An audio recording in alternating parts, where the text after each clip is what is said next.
Amerika Birleşik Devletleri'nde üretilen bu mermi Ukrayna'ya doğru yola çıktı. Neredeyse 6.000 mil uzaklara, tetiği tutan bir elin isteğini sorgusuz sualsiz kabul etmeye doğru emin adımlarla ilerliyordu. İşler pek de beklenildiği gibi olmadı. Gemi limana henüz yanaşmamıştı ki Rusya ve Ukrayna kalıcı bir barışa imza atmak için masadaydı. Artık ihtiyaç duyulmayan bir merminin ise kimin eline geçeceği, ne için ve nerede kullanılacağı büyük bir soru işaretiydi. Gönderen kendinden emin, silaha ihtiyacı kalmayansa merminin geleceğini bir problem olarak görmüyordu. Hedefinin çok uzağında, dünyanın herhangi bir yerinde kara borsada ona ulaşmak isteyenlerin birinci ve en önemli hedefi halindeydi. Bir terör örgütünün eline geçmesine artık ne engel olabilirdi? Geçmişte birçok örneğine şahit olduğumuz bu senaryo, bizim kurguladığımız fakat gerçekleşme ihtimali hiç de zayıf olmayan bir hayal ürünü. Bir merminin kaybolan izinin peşindeyiz.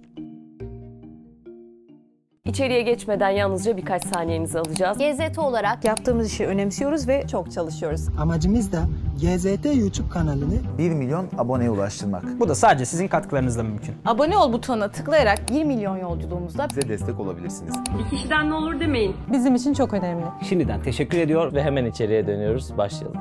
Bu gördüğümüz haber Amerika Birleşik Devletleri başta olmak üzere müttefiklerin Ukrayna'ya gönderdiği bazı silahların internet üzerinden satıldığını, bu silahların teröristlerin eline geçme ihtimalinin kuvvetle muhtemel olduğunu öne sürüyor. Bir sonucu olarak da Amerika Birleşik Devletleri'nde yaşanan 11 Eylül saldırılarının bir benzerinin yeniden yaşanabileceği konusunda uyarılar barındırıyor. Tabii ki silaha kimlerin ulaştığını bilmediğimiz için saldırının da kim tarafından ve nerede yapılacağı tahmin edilemiyor. Bu korku senaryosunun birkaç sebebi ve geçmişte yaşanan örnekleri mevcut. Yakından bakalım. Ukrayna'ya gönderilen silahlar uçakla önce Polonya sınırına götürülüyor. Sınırı geçmesi için kamyon ve kamyonetlere bölüştürülüyor. Ukrayna'ya ulaştırılmak üzere yeniden yola düşülüyor.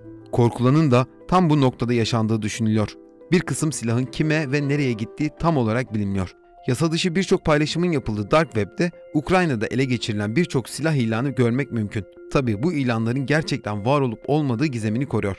Sonuçta $1000 karşılığında Javelin marka bir anti-tank füzesi, $7000 civarında bir kamikaze drone vaadinden bahsediyoruz.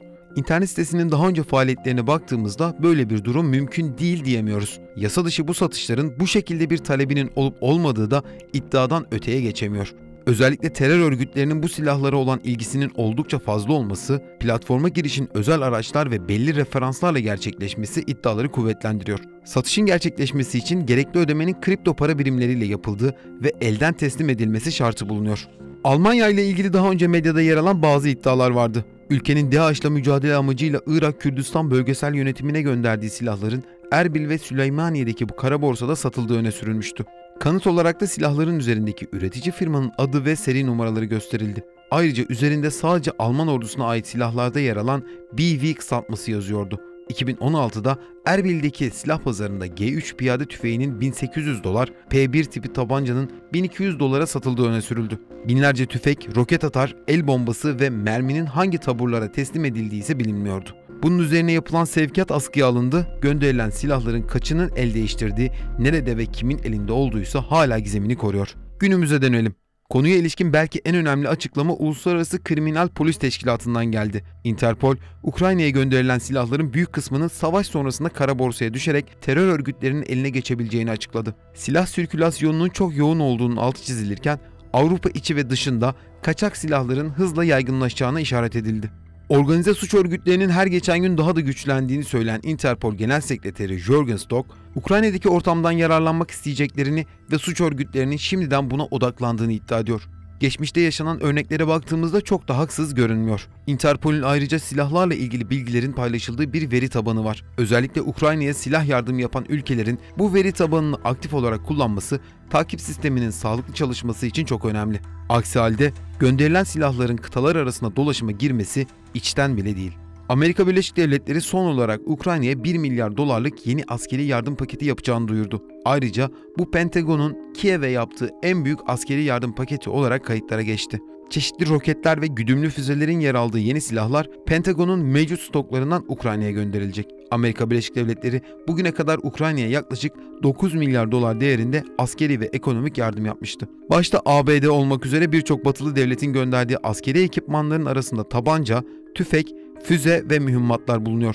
Sivillerin de direniş gösterdiği Ukrayna'da silah kullanımının nispeten daha kolay öğrenilmesi ve nakliye maliyetinin düşük olması için daha küçük ekipman seçimine özen gösteriliyor. Silahlara vatandaşların da erişebiliyor olması kara borsa ihtimalinin arttığı yönünde bir görüşe neden oluyor. Bu görüşü destekleyen bazı iddialar da var.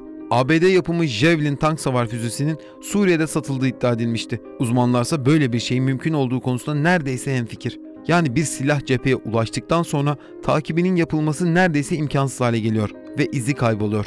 Bu durumda silahın hangi amaçla ve nerede kullanıldığı saptanamıyor. Amerika Birleşik Devletleri'nin Afganistan'dan çekildikten sonra değeri milyar dolarlarla ifade edilen silah ve teçhizatlarının da yine aynı akıbeti yaşadığı öne sürülmüştü. Stinger füzeleri kara borsada satışa sunulmuştu. En kuvvetli senaryolardan biri Ukrayna'daki ekonomik sıkışıklıktan yararlanıp silahların nakit parayla satın alındığı yönünde. Daily Mail gazetesinin güvenlik kaynaklarına dayandırdığı haberinde Doğu Avrupalı çetelerin Polonya üzerinden Ukrayna'ya girdiği ve buradan topladıkları silahlarla AB'ye geri döndüğü iddia edildi. Sınırlarda alınacak yüksek güvenlik önlemlerinin bu ticareti önleyip önlemeyeceği yine bir soru işareti barındırıyor. İkinci senaryoda silahların terör örgütlerinin eline geçmiş olması. Böyle bir durumda coğrafi koşullar düşünüldüğünde başta Avrupa devletlerinin tehlikede olduğu düşünülüyor. Bu da Avrupalı devletlerin acil önlem almasının gerekliliğini gösteriyor. Bu senaryoda alınacak bazı önlemler mevcut. Burada ülke bazında bir mücadelenin sonuç vermeyeceği herkes tarafından biliniyor. Toplu bir mücadele konusunda da sık sık çağrılar yapılıyor. Özellikle istihbarat çağrılarının koordine şekilde yapılması hayati öneme sahip. Üçüncü ve en mantıklı senaryo ise NATO ve AB ülkelerinin Ukrayna'dan olan talebi. Avrupa'da yayılmasından korkulan kara borsanın önlenmesi için tedarik edilen silahların daha iyi korunması ve takibinin yapılması gerekiyor. Ayrıntılı envanter listesinin oluşturulması, silahın kontrol edilebilmesi için verilen kişiye zimmet edilmesi yine seçenekler arasında. Ukrayna ise daha kapsamlı bir silah izleme ve takip sistemi için çalıştığını duyurdu. Bu sistemin ne kadar sağlıklı işleyeceği konusunda ise şüpheler mevcut. Yugoslavya Savaşı sırasında ve 1997'de Arnavutluk'taki cephaneliklerin yağmalanması sonucu çok sayıda silah kaçakçıların eline geçmişti. Bu silahların Avrupa'da kara borsada satıldığı, 2015'te Fransa'nın başkenti Paris'te düzenlenen ve 130'dan fazla kişinin hayatını kaybettiği saldırıda da bu silahların kullanıldığı tespit edildi. O günden bu yana kaçak silahların Avrupa için güvenlik sorunu olduğunu söylememiz mümkün. Son yaşananlarla bu güvenlik açığının daha da derinleşmesi bekleniyor. Bu sadece Avrupa'nın tedirgin olacağı bir sorun değil. Suriye'de de silahların görüldüğü iddiası birçok farklı terör örgütünün bu silahlara ulaşabildiğini, farklı alan ve coğrafyalarda faaliyet gösterebileceğini bize kanıtlıyor. Anlayacağınız merminin izini bulmak göründüğü kadar kolay değil. İddialar hakkında diğer istihbarat serimizden Ali Burak Darıcılı'nın da bu konu hakkında diyecekleri var. Kulak verelim.